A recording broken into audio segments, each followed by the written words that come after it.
அபி, நான் இப்படி உன் பக்கத்துல உட்காந்து உன் தலையை வருடி விடணும்னு நீ ரொம்ப ஆசைப்பட்டல்ல. இப்போ நானே வருடி விடணும்னு நினைக்கிறேன். ஆனா முடியல. நான் உன் மனசை புரிஞ்சுக்கணும்னு தானே நீ ஆசைப்பட்ட. நான் உன் மனசை புரிஞ்சுக்கிட்டேன். என்ன கொஞ்சம் லேட்டா புரிஞ்சுக்கிட்டதுனால எந்த பிரயோஜனமும் இல்லாம போயிடுச்சு. நானும் நீயும் ஒன்னா வாழணும்னு நினைக்கும் போதுதான் நான் இதுக்கு முன்னாடி செஞ்ச பாவம் எல்லாம் சேர்ந்து எனக்கு இப்படி நடந்து போச்சு. சஞ்சய் உன்னை வெறுக்கிறான், உன் கூட பேச மாட்டேங்கிறான்னு நீ ஃபீல் பண்ணாத. அவனுக்கு உன் மேல இருக்கிறது கோபம் மட்டும்தான், வெறுப்பில்லை.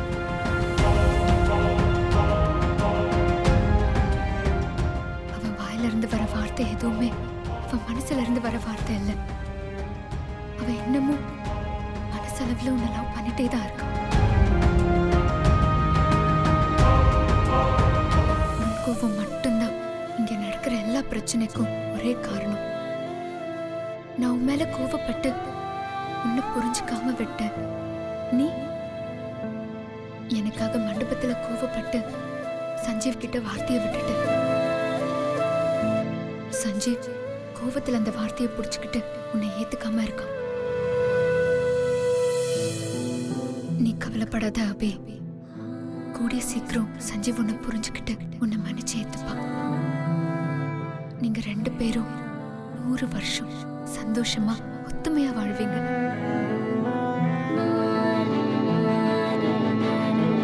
எல்லாம் மாறும். உன்னால யாரையும் மாத்த முடியும். நீ நல்லா வாழணும். அத மேல இருந்து நான் பார்க்கணும். அதுதான் என் ஆசை.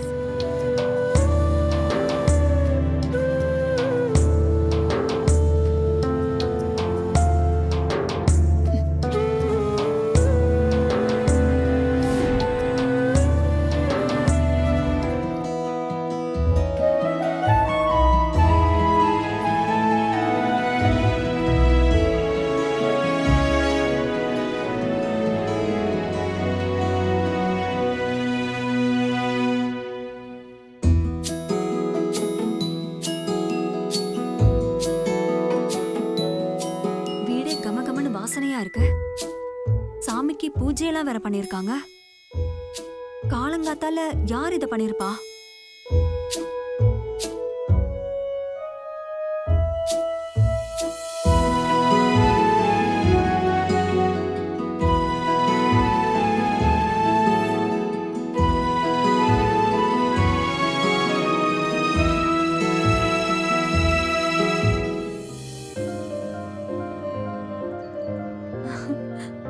கூட போட்டிருக்கு. வீட்ல எல்லா வேலையும் செஞ்சு வச்சிருக்காங்க. இதெல்லாம் யார் பண்ணிருப்பா?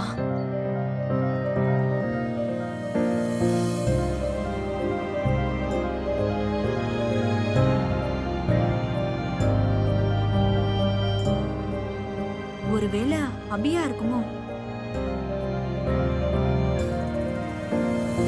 அத்தை, இந்தாங்க காஃபி.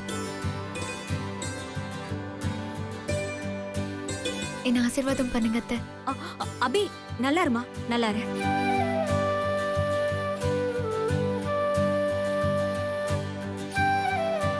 அபி, இதெல்லாம் பண்ணது நீதானா? ஆமா அத்தை.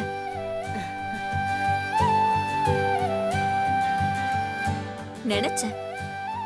புகுந்த வீட்டுக்கு வந்த ஒரே நாள்ல வீட்டையே தலைகீழா மாத்திட்டியே.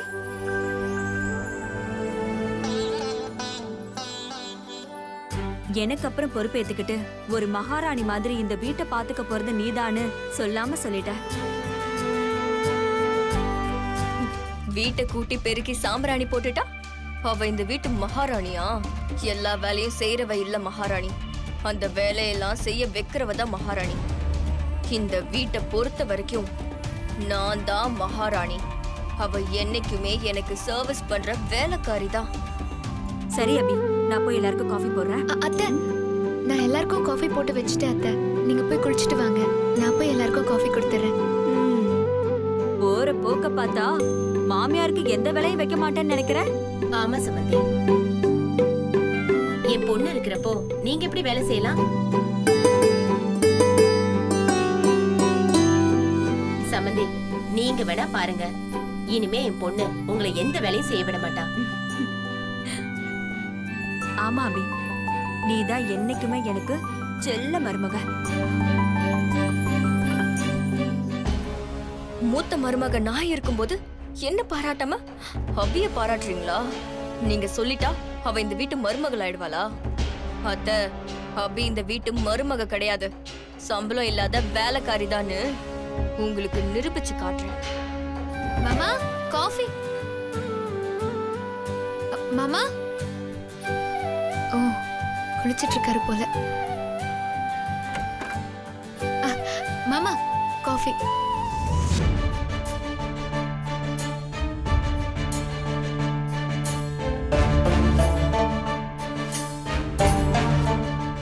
ஸ்ரீஜா, ஸ்ரீஜா, காஃபி குடு.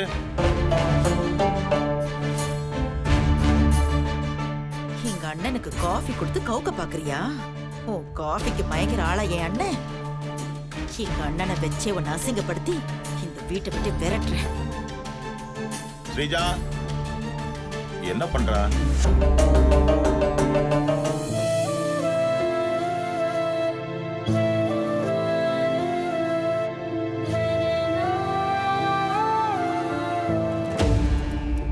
ஸ்ரீஜா, ஸ்ரீஜா, எதுக்கு எங்க அண்ணன் இப்ப ஸ்ரீஜா பேர ஏலம் போட்டுட்டு இருக்காரு? ஸ்ரீஜா, இதோ வந்துட்டேன் மாமா.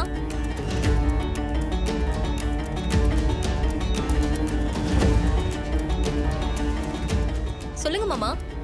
மா, காலங்காத்தால தேவையில்லாத உங்க முகத்துல முடிச்சதுனால தலைவலி அதிகமாயிடுச்சுமா.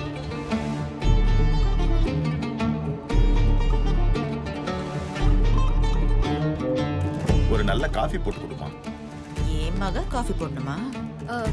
புரியல மாமா. காஃபி போட்டு வான்னு சொன்னமா. நான் காஃபி போட்டு எடுத்துட்டு வரணுமா? ஆமா, நீதானமா இந்த வீட்டுக்கு மூத்த மருமக. ஆமா. அப்ப நீதானே எனக்கு காஃபி போட்டு கொடுக்கணும். எனக்கு காஃபி போட்டு கொடுக்க உனக்கு மட்டும்தான் ரைட்ஸ் இருக்கு. போமா, போய் உன் கையால ஒரு காஃபி போட்டு கொண்டாமா.